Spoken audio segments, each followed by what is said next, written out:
Okay, real talks. How many times you have said to yourself that you will start from Monday? Monday comes, you have accomplished all your tasks. Day 1 done, you're feeling great. Day 2 done. Day 3, you're saying that I'll do it tomorrow. And day 3, that tomorrow never comes.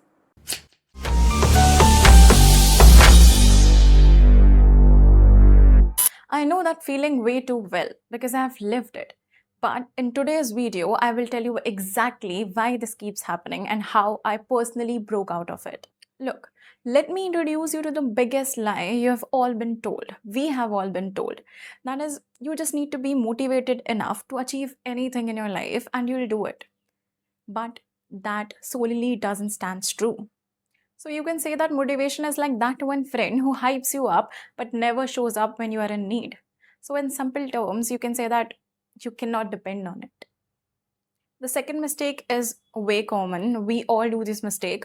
We just go way too hard and fast on ourselves.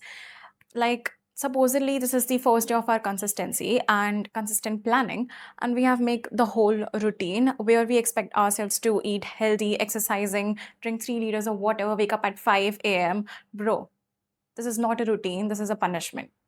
And somehow we expect ourselves to complete all this routine consistently and being sad about not completing it. You know what? Even if you have watched the motivational videos and you have decided to work upon this plan you have made listed out, your brain sees that and respond in beforehand. Absolutely not. I'm not going to do this. Then what's the point of doing? And let me tell you, don't be harsh on yourself and tell yourself that you are lazy, you don't have enough that it takes to be consistent. That is not the case. You are just on the wrong path. You have it all, but you are just chasing something. You're on the wild goose chase, actually. Okay, so everything we talked about, please don't go into that zone कि भाई मैंने क्या कर रखा है अपनी life का, मैं कंसिस्टेंट हुई नहीं, ये जैसा हो रहा था मैं तो सोचता था कि एक गाना सुन लूँगा, कान मिला के मेरे ही इशारों पे चले हैं वक्त भी, ये सुन के मैं मोटिवेट हो जाऊँगा और मैं पूरे महीने 2 महीने 4 महीने मोटिवेटेड रहूँगा सिर्फ वो गाना सुनकर। ऐसा होता है क्या कभी? कभी नहीं होता। तो please don't be sad about कि भाई मैं सब कुछ गलत कर रहा था। हम इसके बारे में आगे बात करेंगे कि हमें कैसे कैसे हर चीज़ को सही करना है and how you will achieve that Pinnacle in your life consistent होकर। मैं अपनी पर्सनल लाइफ के बारे में एक इंसिडेंट बताती हूँ जिसमें तुम्हें ये पता चलेगा कि भाई कंसिस्टेंसी क्या क्या कर सकती है। Let me be honest with you all, when I was in class 12 I was a mess when it came to consistency.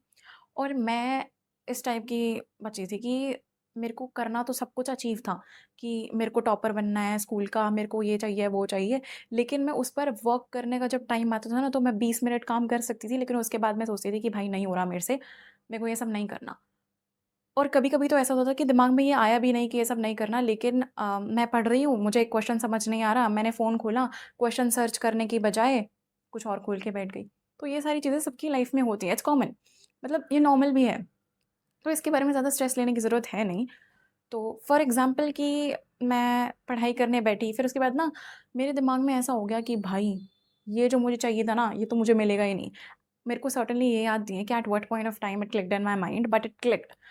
और सबसे इम्पोर्टेंट होता है कि तुम्हारे माइंड में क्लिक तो करा कम से कम, ठीक है? अब तुम ये सोच रहे हो कि अब रोज़ पढ़ूँगा, बिट बाय बिट मैंने पढ़ाई की थी और ऐसे नहीं कि एक साथ मैं 8 घंटे पढ़ रही हूँ, 9 घंटे पढ़ रही हूँ, 10 घंटे पढ़ रही हूँ, ऐसा मैंने कभी करा ही नहीं। फिर उसके बाद लास्ट का जो फ़ेज़ आता है, हर कोई बोर्ड्स में पढ़ाई करता है, जम के करता है लास्ट वाले फ़ेज़ में आके, तो मैंने भी वो चीज़ करी हर बच्चे की तरह, लेकिन उससे पहले की जो कंसिस्टेंसी थी, वो रिज़ल्ट के बाद दिखी, साफ-साफ दिखी। तो मैं पेपर देकर आ रही थी, उसके बाद मतलब मेरे सारे पेपर ख़त्म हो गए थे, उसके बाद मेरे को ये पता था कि I will be the topper of my school. मतलब जब तुम्हें ये पता चल जाए ना कि रिज़ल्ट क्या है, तो तुम समझ लेना कि तुमने जितनी भी मेहनत करी है, तुम जितने भी टाइम कंसिस्टेंट रहे और जितना भी तुमने हार्ड वर्क करा है ना, वो पे ऑफ कर रहा है तुम्हें।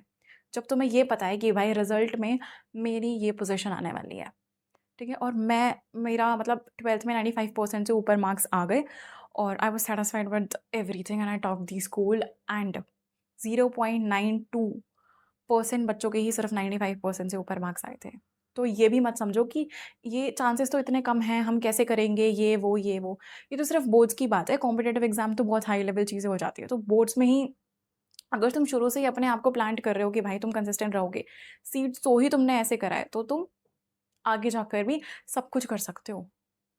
Do not doubt on yourself, सबसे बड़ी चीज़ तो ये है। So this was for me how consistency worked. अब हम ये देख लेते हैं कि भाई ऐसी कौन-सी हैबिट्स हैं जिनको तुम फॉलो करके कंसिस्टेंट हो सकते हो? ये मैंने कुछ पॉइंट्स नोट डाउन कर लिए हैं, उनको मैं रीड आउट करूँगी। You will get to know about what we are talking about. So before going on to the first point, let me clear out the common confusion कि काफ़ी लोगों के मन में ये क्वेश्चन पॉप आउट होता है कि भाई हम कितनी देर तक एक चीज़ प्रैक्टिस करें कि हम कंसिस्टेंट कहलाएं। कोई भी एक्ट तुम परफॉर्म कर रहे हो तो तुम ये कब कहोगे कि तुम कंसिस्टेंट हो? तो तुम ये कंसिस्टेंट कहलाओगे उस टाइम पर as long as you are performing that task until it becomes your habit. तुम तब तक उस चीज़ को परफॉर्म कर रहे हो जब तक तुम्हारी वो हैबिट नहीं बन जाती, तब तुम consistent कहलाओ। So, the first point is that starting so small that it feels stupid. I'm not kidding. Trust the process. अब तुम ये सोचो that you have planned a whole 2 hours workout session कि मैं सुबह 1 घंटा वर्कआउट करूँगा, कार्डियो कर लूँगा या जो भी, और शाम को आई विल एक्सरसाइज अबाउट जो भी तुम एक्सरसाइज करोगे। ठीक है, तो 2 घंटे तुमने ये सोचा कि I will exercise for 2 hours in a day. Now, will it be requiring more motivation, more hard work, more consistency at your part? Obviously it will. और अगर तुम ये सोच के तैयारी शुरू करो कि मैं ना कल 10 मिनट ही वर्कआउट करूँगा, 10 मिनट मैं वॉक ही कर लूँगा, वर्कआउट इतना ही बहुत है, एक्सरसाइज नहीं करूँगा, मैं बस वॉक कर लूँगा 10 मिनट के लिए, तुमने ये सोचा है, तो इसमें तुम्हें ऐसा लगेगा ना कि ये क्या हलवा काम है, मैं तो कर ही लूँगा, 10 मिनट की वॉक का क्या है ना? तो सबसे इम्पॉर्टेंट चीज़ that you need to understand that the work you are doing is not difficult. The starting is difficult. Coaxing yourself or encouraging yourself to start is difficult. The work itself is not difficult, dear. Now let's talk about the second point. Second point says make it visual. अब make it visual का मतलब क्या है? Place a calendar, a physical one, on your wall and put a cross mark whenever you accomplish the whole task you have planned or the whole day. At the end of the day, just put a cross on that date. और physical calendar होना चाहिए, ये नहीं कि phone में कर देंगे हम तो, फ़ोन में नहीं करना है, आपके पास फिजिकल कैलेंडर होना चाहिए। ठीक है, अब जैसे जैसे तुम क्रॉस कर रहे हो, 5 दिन तक क्रॉस करना, तुम्हें एक पैटर्न दिखेगा ऐसे, cross cross cross cross. Do you see any pattern? Yes. तो ये एक चेन बन रही है। This is a chain you would never want to break. कभी तोड़ना नहीं चाहोगे इस चेन को, क्योंकि भाई चेन इतनी सुंदर बनी है, इतनी प्रेटी बनी है, that is not the reason. तो ये स्ट्रीक को तुम तोड़ना नहीं चाहोगे because you have build it. तुमने मेहनत से बिल्ड करा है, कोई क्यों तोड़ना चाहेगा? तुम दिमाग से बुद्धू होकर करोगे तो। Okay, so which brings us to the third point. Let's see. So third point says never miss 2 days in a row. अब तुमने 2 दिन छोड़ दिए तो मतलब तुम्हारी चेन ब्रेक हो गई, और चेन ब्रेक हो गई तो इसका मतलब ये भी हो गया कि 2 दिन अगर तुम कोई चीज़ नहीं करते हो ना, इसका मतलब होता है तुम्हारी हैबिट ख़त्म हो गई। Whenever you miss the 2 days in a row, it means it reflects that your habit died. Fine. So it is a simple rule that never miss 2 days. Okay, you can miss 1 day, that is human, but do not miss 2 days. Just get back to work as soon as possible. No excuse will be tolerated. Train your mind that ways. So the fourth and the last point is this, that make it easier to start. And how you will do it? Supposedly that you have planned to swim the next morning. तो keep your clothes ready on the table. तुम्हारे पास वो चीज़ें ready होनी चाहिए कि जो तुमने सुबह प्लान करी हैं। तुम ये सोच के बैठ सोए हो कि मैं सुबह 5 बजे उठकर पढ़ूंगा, तो तुम्हारे पास वो बुक्स, जो नोट्स तुम पढ़ोगे, वो रेडी होना चाहिए। अब ये नहीं होना चाहिए कि भाई मुझे सुबह ही पढ़ाई करनी है, इस बुक से करनी है, और वो बुक की नहीं मिल रही, तुम वो ढूंढने में लगे हुए हो, तुम्हारे एफर्ट्स वेस्ट हो रहे हैं उस चीज़ को करने में। ठीक है, तुम्हारा टाइम भी वेस्ट हो रहा है। Lastly I want to humbly request you all to remove this habit, जिसको काफ़ी लोग फॉलो करते हैं कि भाई तुमने अलार्म लगाया है, लेट्स से 6 बजे का अलार्म तुमने लगाया है, और तुम 6:05 का भी अलार्म लगा देते हो, तुम 6:10 का भी अलार्म लगा देते हो, 6:15 का भी अलार्म लगाते हो, तुम्हारे 4-4 5-5 अलार्म्स होते हैं। तो ये चीज़ छोड़ दो, क्योंकि तुम अपने आप को चांसेस दे रहे हो कि मैं अगर 6 बजे नहीं उठा तो मैं 6:05 पे भी तो अलार्म लगा रखा है, तब उठ जाऊँगा, 6:10 पे उठ जाऊँगा, 6:15 पे उठ जाऊँगा, पूरा शेड्यूल ख़राब हो गया इस चक्कर में, हो जाएगा। तो ऐसा करो, अगर तुम्हारे में मतलब तुम इतने ही वैसे सोच के हो कि भाई अगर 6 बजे का अलार्म बजा नहीं तो 6:05 का लगा रखा है। चलो 6 बजे का अलार्म नहीं बजा तो 6:05 का ही लगा लो ना। 6, 10, 15, 20, 25 ये करने की क्या ज़रूरत है? So please remove that habit from your dictionary, from your mind, हर जगह से हट।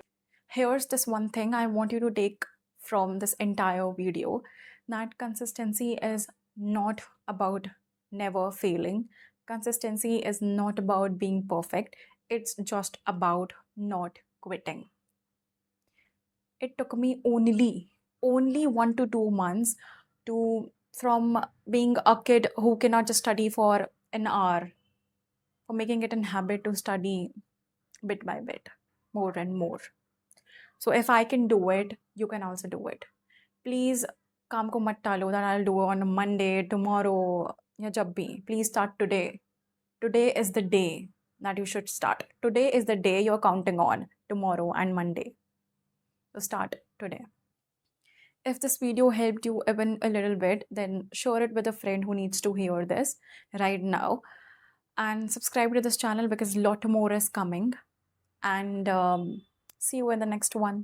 Jai Shri Krishna.